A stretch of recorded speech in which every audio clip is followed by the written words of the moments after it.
"Cowboy, do you fear me or desire me?" she asked. Alone in the desert night, the twin moons hung low over the desert of Caro's 7, bright enough to paint the dunes in silver and red. Wind moved in long, patient breaths, dragging sand across the flats like water across stone. Most nights on this world were quiet, quiet enough to hear your own thoughts, quiet enough to make a person feel small. Ryder Hale did not like quiet. He rode his solar hoverbike along an old freight trail that no longer carried freight. The trail was only a faint line of darker sand now, pressed down by years of storms, but his eyes knew how to read it. He had learned to track when he was young, back on a different frontier. Since then, he had crossed too many worlds and too many bad deals. He worked alone because partners died or ran or turned on you when money got tight.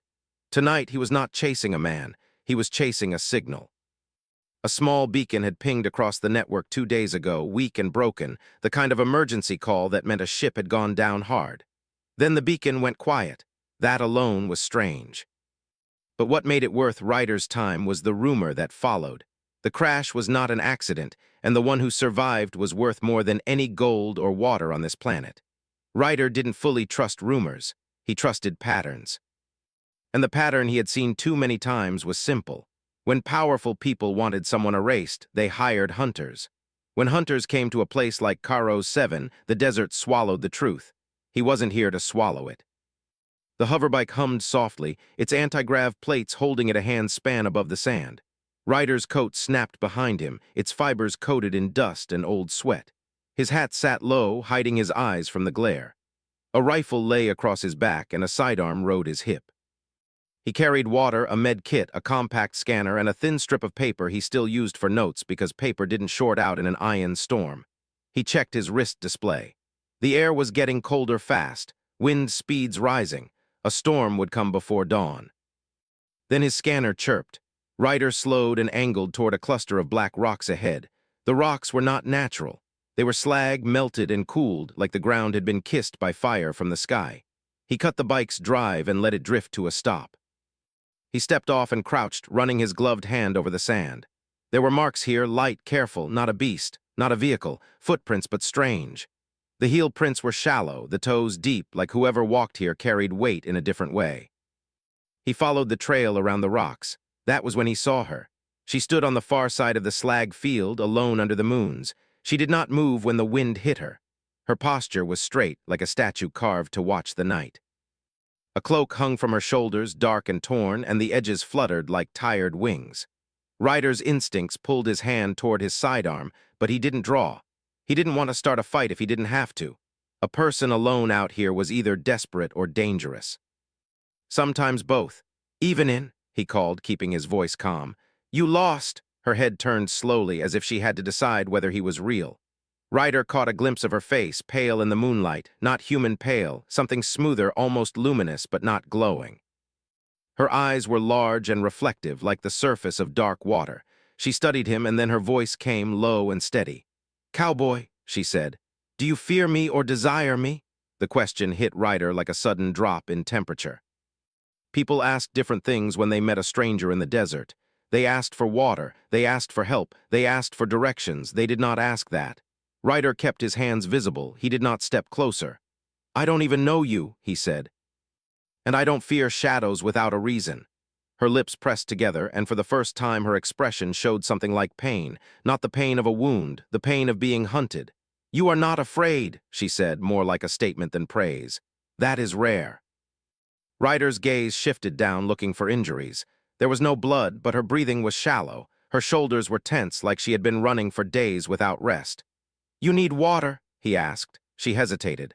Then she nodded once, almost unwilling to admit the need. Ryder reached slowly into his saddlebag and took out a small canteen. He kept his movements careful, like dealing with a skittish animal. He tossed it underhand. The canteen landed in the sand a few steps from her. She moved then, quick and smooth.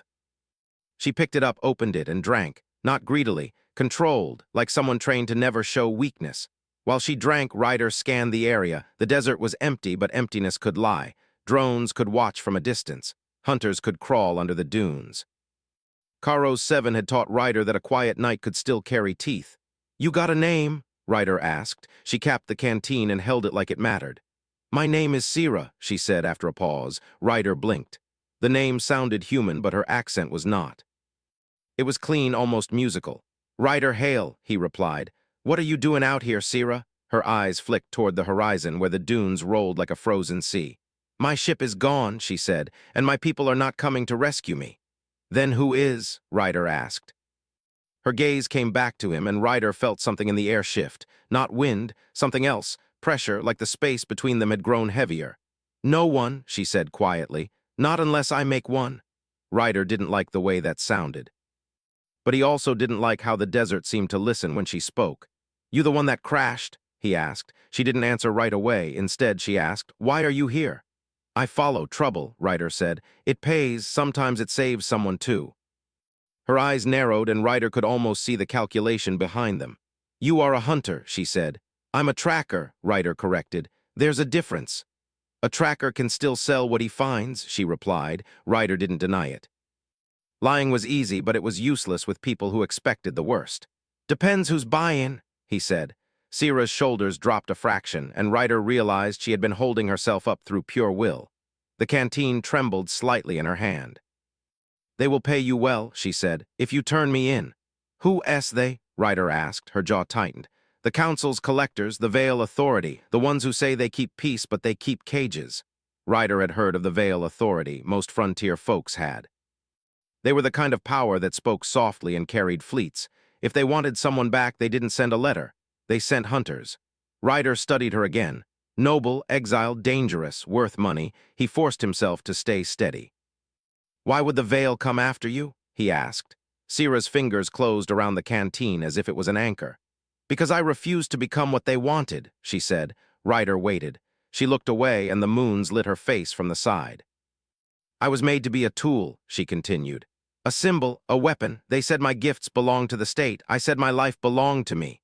Ryder had met plenty of folks running from something. Debt, war, family, shame. But Sira's words carried the weight of systems and empires. A gust of wind rose, lifting sand into the air. Ryder pulled his scarf up over his mouth and looked at the sky. Clouds of dust were building in the distance. Storm's common, he said. You got shelter. There is a canyon, Sira replied.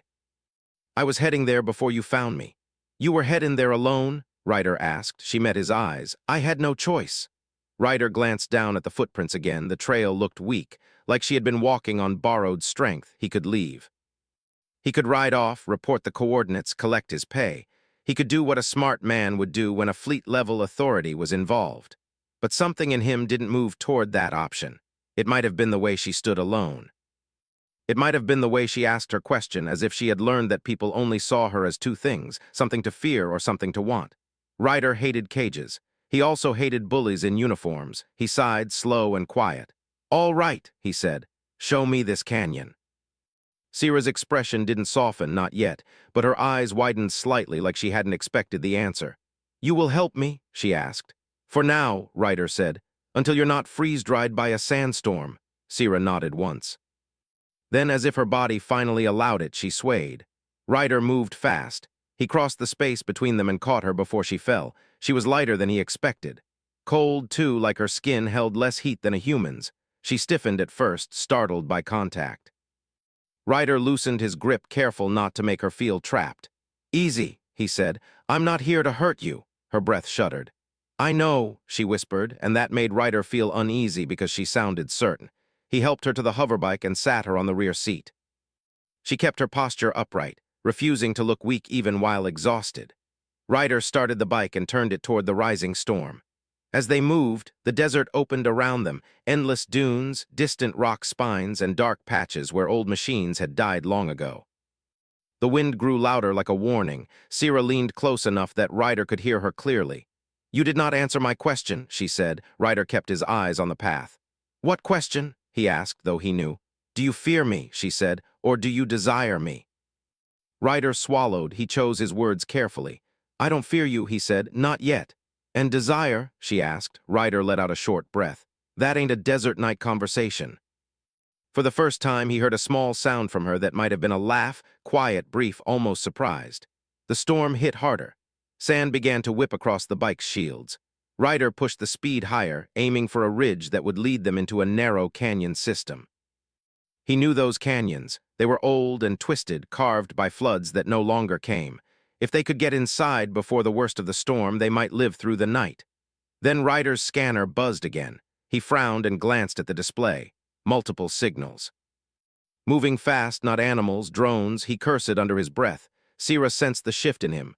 "They are here," she said. Ryder tightened his grip on the handlebars. "Yeah," he replied. "Looks like your friends brought company."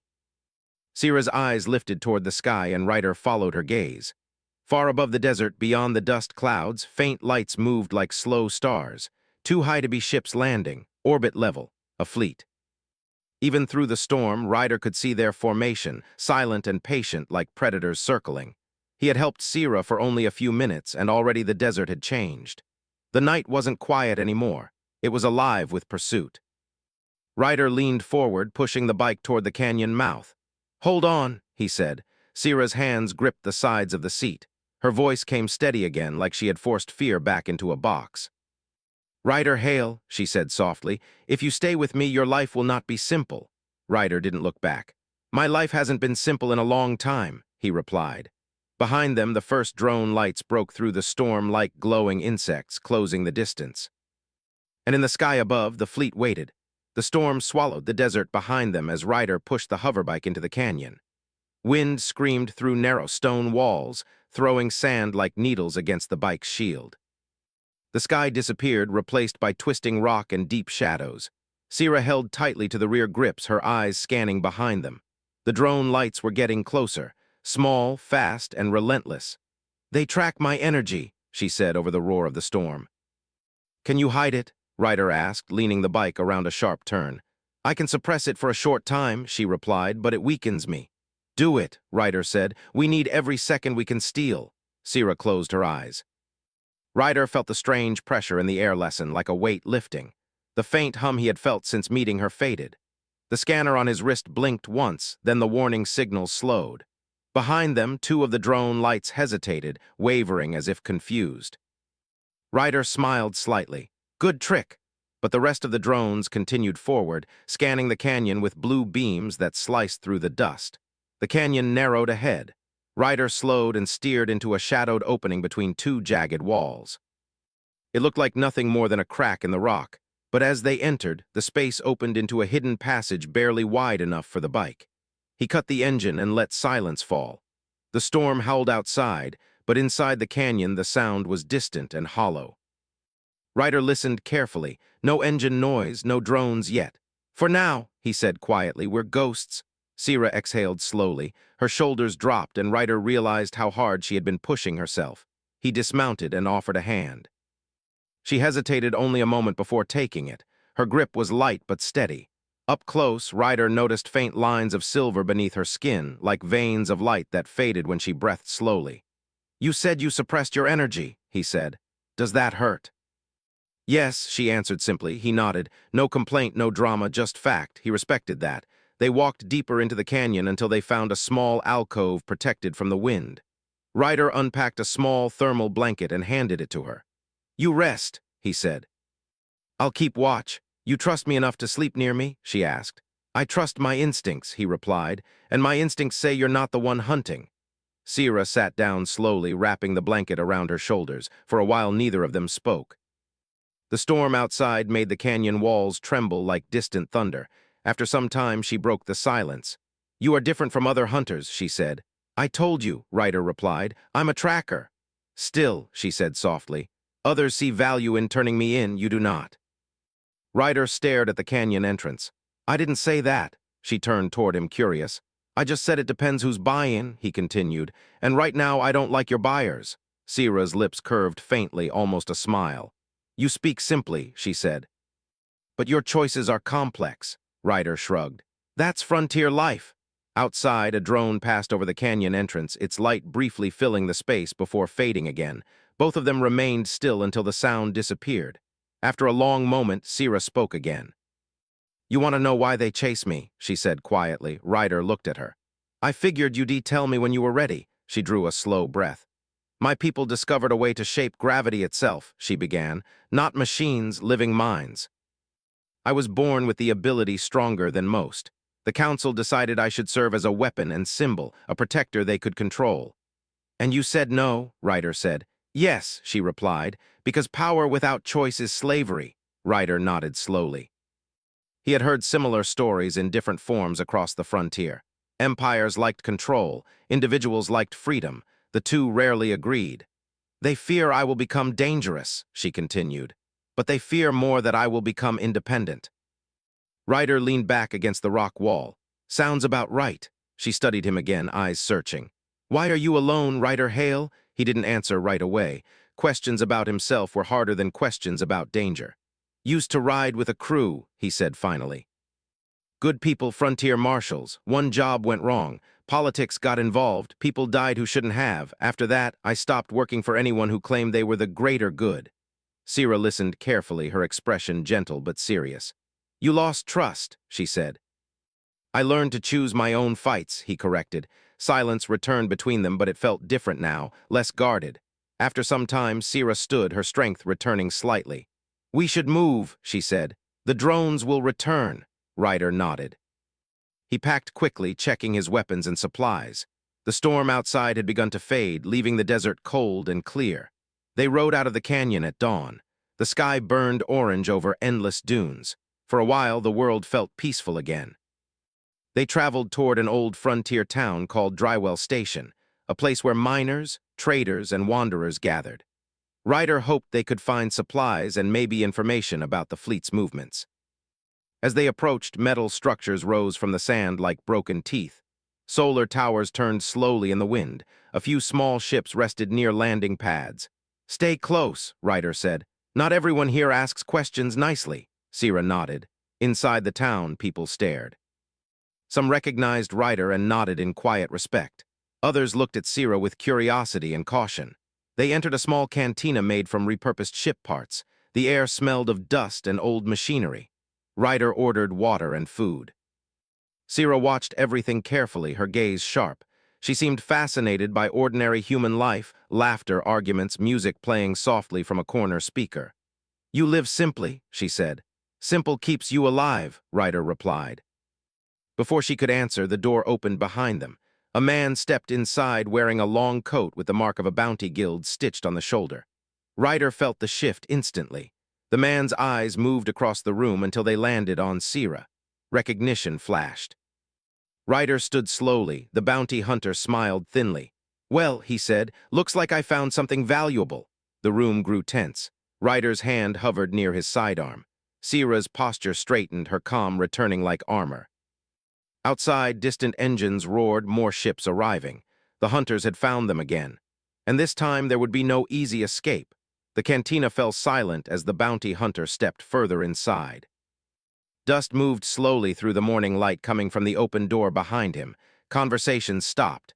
Chairs creaked as people shifted away from the center of the room.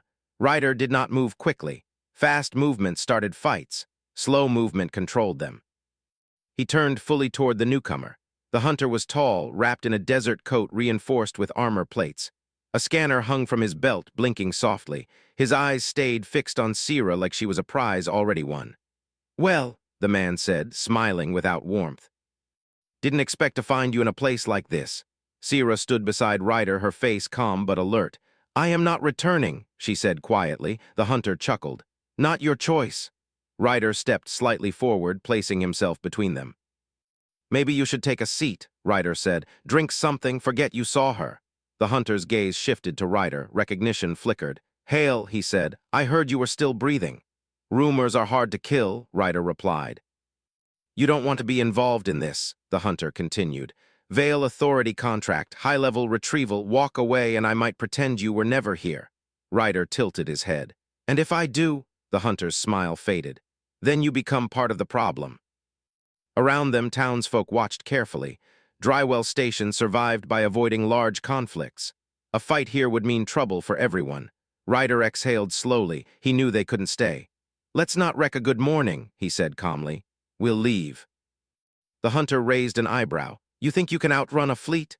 No, Ryder said, but I can make you work for it. Before the hunter could respond, Ryder grabbed Sierra's hand and moved toward the side exit. He did not run, running showed fear. He walked fast and steady. Outside, the streets were already filling with tension. Two more hunters stood near their ships, scanning the area. Above, small drones hovered like silent birds. "More coming," Sierra whispered. "I see them," Ryder replied. They reached the hoverbike. Ryder kicked the engine alive and motioned for her to get on.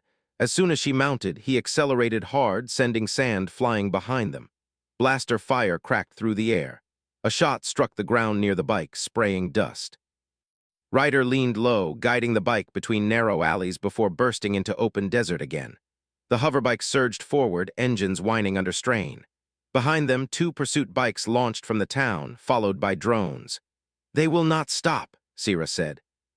"Then we don't slow down," Ryder replied. The desert rushed past in waves of red and gold. Ryder angled toward a distant ridgeline where jagged rocks rose like broken teeth. He knew the terrain there was rough, too dangerous for large ships to land easily.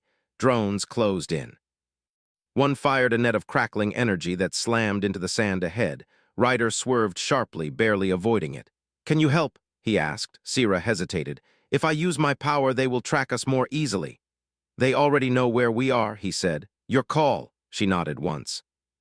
Her eyes closed briefly. The air around them grew heavy again, the strange pressure returning. Behind them, a drone suddenly jerked sideways, pulled off course by invisible force. Another crashed into a rock wall, exploding into sparks. Ryder laughed despite the danger. "I like that trick." Sierra did not smile. Concentration lined her face. The pursuit bikes gained ground. One rider fired again, forcing Ryder to zigzag across the dunes. Ahead, the ridge opened into a canyon system deeper than the last one. Ryder guided the bike down a steep slope, sand sliding beneath them. Inside, shadows cooled the air. The path twisted until they reached a wide basin filled with ruins, tall stone pillars half buried in sand, carved with symbols worn by time.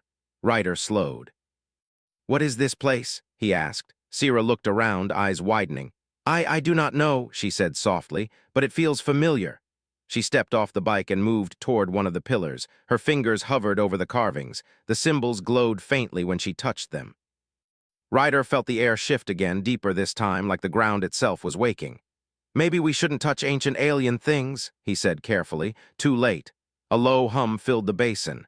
Dust fell from the pillars. Lights flickered beneath the sand, forming faint lines like a network. Sierra stepped back, surprised. "This world was not always empty," she whispered. "Someone built this long ago." Before they could explore further, engines roared above. The hunters had followed them into the canyon. 3 bikes appeared at the ridge, weapons aimed down. Ryder drew his rifle and took cover behind a broken pillar. "Guess history lesson ends early," he muttered. Blaster fire rained down, chipping stone. Sierra stood still for a moment, eyes closed. The glowing lines beneath the sand brightened. "What are you doing?" Ryder shouted. "Listening," she replied. "The ruins, they respond to me." The ground trembled. Suddenly, a barrier of shimmering energy rose between them and the incoming fire. Shots struck the shield and scattered harmlessly. Ryder stared. "You activated a defense system?" "I think so," she said, equally surprised. The hunters hesitated, unsure. Ryder seized the moment. "We need to move before more arrive." Sierra nodded. Together they ran deeper into the ruins while the ancient shield held. They reached a central platform where a circular structure lay half buried.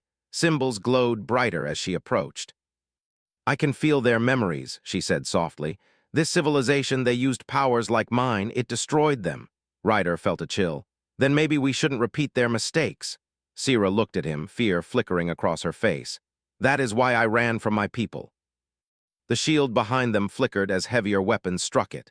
"They're breaking through," Ryder warned. Sierra straightened. Determination replaced fear. "We cannot run forever," she said. "If I keep hiding, they will keep hunting." Ryder met her gaze. "What are you saying?" "I want to face them," she said. "Not with destruction, with truth." Ryder considered this. Facing a fleet sounded like suicide, but running forever wasn't living either. He nodded slowly. "Then we choose the battlefield." Together, they activated another sequence within the ruins. The ground shifted, opening a hidden path leading out of the basin.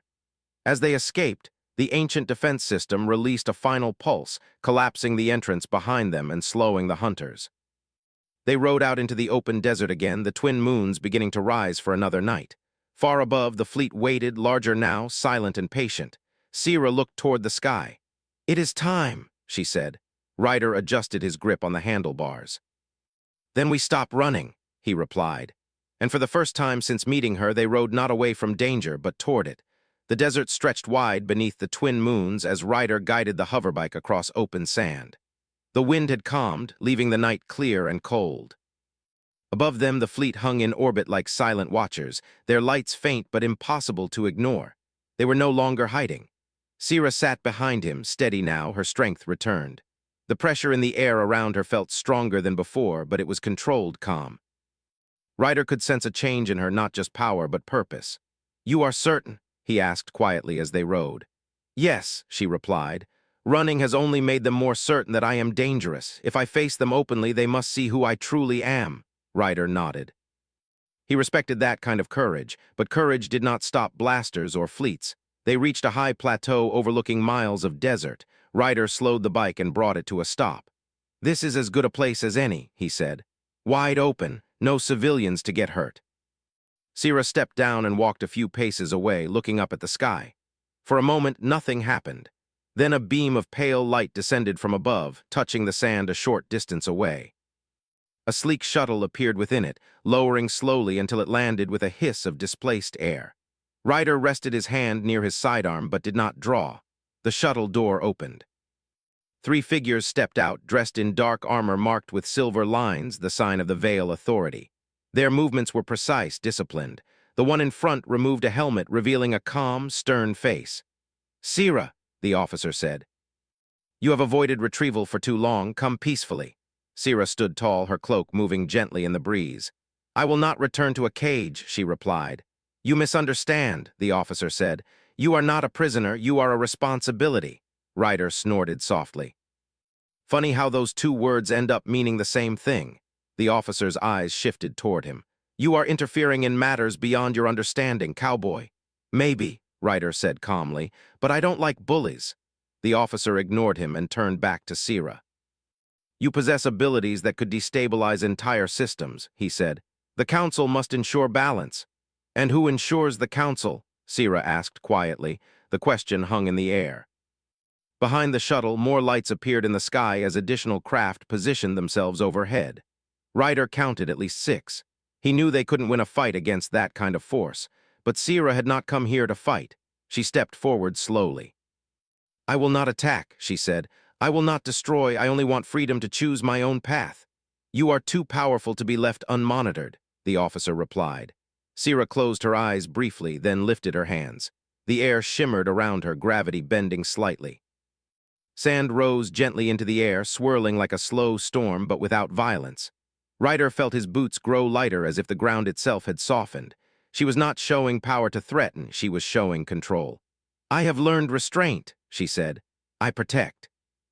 I do not conquer." The officer watched carefully, uncertain. Behind him, one of the armored agents raised a weapon slightly. Ryder noticed immediately and stepped forward, placing himself at Sira's side. "She said she's not fightin'," he said. "Maybe listen." The officer raised a hand, signaling his agent to lower the weapon.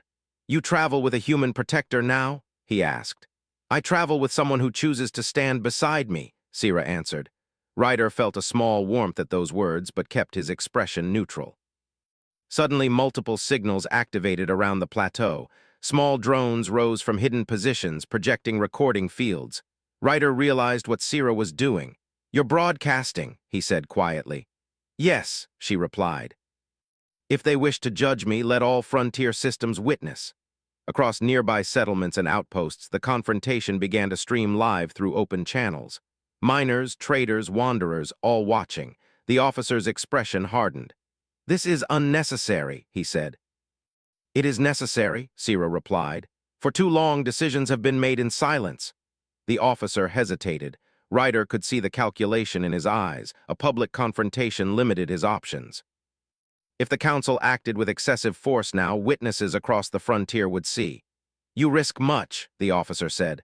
"So do you," Sira replied gently. The desert wind moved between them. Finally, the officer sighed. "The council fears what you may become," he admitted. "Your abilities could reshape gravity fields, destabilize planets. And yet I stand here choosing peace," Sira said. Silence followed. Then slowly the officer nodded once. We will withdraw for now, he said. But know this, the council will continue to observe. That is your choice, Sira replied, as freedom is mine. The agent stepped back toward the shuttle.